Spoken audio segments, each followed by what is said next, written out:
Enzo Recto, kalaban ang katiwalian at kasinungalingan, kakampi sa katotohanan at kabutihan. Bakit ako dapat iboto? Dahil ang mga tulad ko ay rare na ngayon sa Philippine politics. Ang ating politika ay nadudumina na ng mga empty, bankrupt na tipo ng mga politiko. Walang bitbit na plataforma, ang bitbit ay simpleng budots, entertainment at ayuda. Ito ay nakakasira sa ating diskurso at ang ating mga masang Pilipino ay nahaharap sa matinding mga problema. Wala silang nakikitang mga solusyon sa kahirapan. Ang ating plataforma ay buhay na natin. Ako ay mass movement leader, ako ay labor leader. Sanay na sanay sa paghahanap ng solusyon sa kahirapan tulad ng sahod na hindi nakabubuhay. Pinaglalaban yan natin may eleksyon man o wala. Tulad ng pagwakas ng kontraktualisasyon na napaka-importanting kwestiyon na matagal na nating pinaglalaban. May eleksyon man o wala, yan ay atin binibitbit. Tulad ng mga hinaing ng mga magsasaka, mga mangingisda, mga maralita, mga MSME. Yan ay part and parcel ng ating plataforma at bibitbitin natin sa Senado.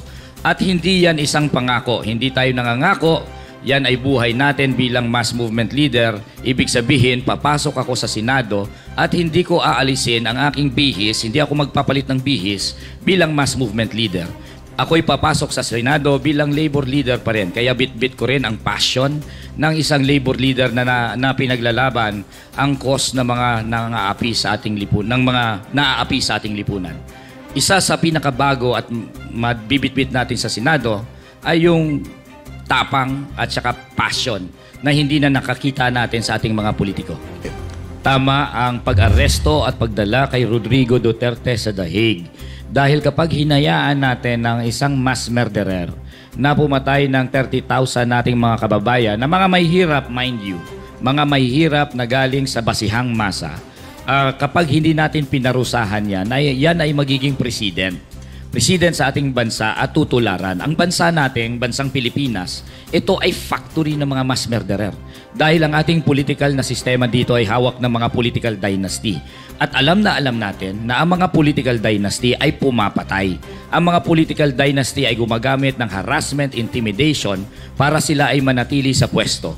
Tanungin mo ang experience ng ordinaryong Juan doon sa mga lugar na pinamumunuan ng political dynasty. Pag sila ay kumontra sa dinastiya, wala silang benepisyo, wala silang public service, wala silang ayuda, at the same time natatakutin sila at umaabot na nga yan sa patayan. Ang bansang Pilipinas ay the deadliest country for journalists and media practitioners. Bakit? Kapag ang ating mga media practitioner ay kinriticize nila ang political clan o political dynasty, patay sila. Ang mga estudyante na mga nagkikriticize sa dynasty, nakaka-experience ng harassment. I know that firsthand. I went to Camarines Sur. So, ang ating bansa at ang lipunang Pilipino ay talagang magkikreate ng mga tulad ni Rodrigo Duterte kung saan ang impunity ang nagiging rule sa ating bansa. Kung hindi natin paparusahan ang mga tulad ni Duterte, makaka-encourage lang yan sa mga abusado sa ating pwesto na gumamit ng dahas, gumamit ng security forces, gumamit ng mga pulis at militar upang pumatay with impunity. Importanteng maparusahan si Rodrigo, importanteng magkaroon ng example ng justice. Attorney Luke, nabanggit niyo po ang political dynasty. Ako po, gusto ko lang pong compare. Dahil sa pamilya po namin, ang aking pong ama, ang ina ay guro. Ang ako po ay, kaya po siguro ako ay nagguro. Kung hindi po natin bibigyan ng mali siya, ang political dynasty, hindi po kaya dahil lang ang kanilang background ay ang kanilang mga magulang ay nasa gobyerno, kaya sila rin po ay nagkaroon ng puso para maglingkod sa bayan? Hindi ganun ka-neutral ang paliwanag sa pagkakaroon ng political dynasty. Unang-una, sila ay dynastiya dahil meron silang pinagkakakitaan sa lugar kung saan sila ay nagahari. Ang mga dynasty natin ay kumikita sa korupsyon, sa mga SOP sa public works. Ang mga dynasty natin ang involved sa mga minahan, sa mga quarrying. Ang dynasty natin involved sa mga illegal gambling, illegal drugs. Ang dynasty natin ang involved sa mga land grabbing. Kaya sila nasa pwesto ay upang mapanatili ang kanilang mode of accumulating wealth. At para sila magtuloy-tuloy sa ganyan. Kailangan talaga nilang ipamana ang pwesto sa kanilang mga anak, mga asawa, sa kanilang pamilya because it is a matter of survival for their own economic operation. At kailangan nilang gumamit ng dahas dahil hindi naman totoo na they are freely voted into office. Walang mabuting dinastiya. Wala. Paano nyo po pinaplano na puksain ang political dynasty kung malalaking tao po ang binabangga ninyo? I am a mass movement leader. I do not jettison my personality as a mass movement leader when I enter the Senate. I am very much a mass movement leader when I enter the halls of the Senate. And as a mass movement leader, I do organize the masses. I organize the laborers, I organize the workers in order to fight for their rights. And I will do the same.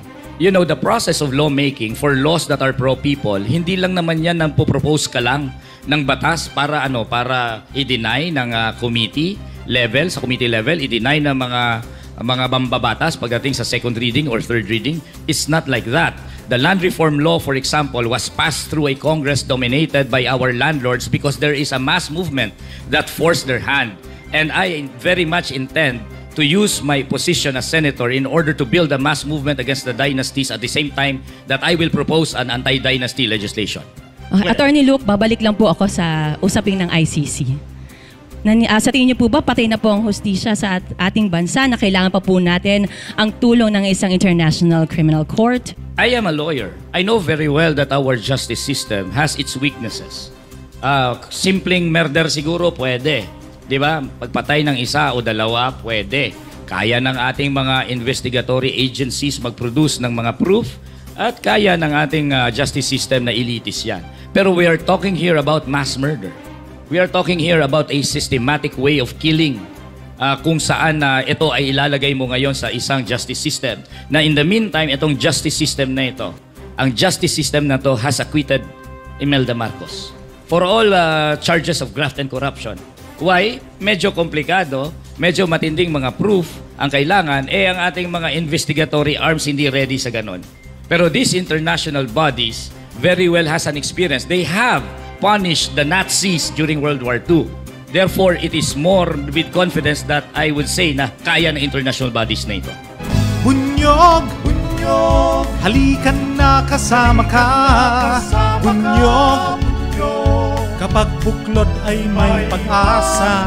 Luzon, Visayas, Mindanao, isa ang pananaw. Sa bagong Pilipinas ang bunyog isisigaw. Bunyog.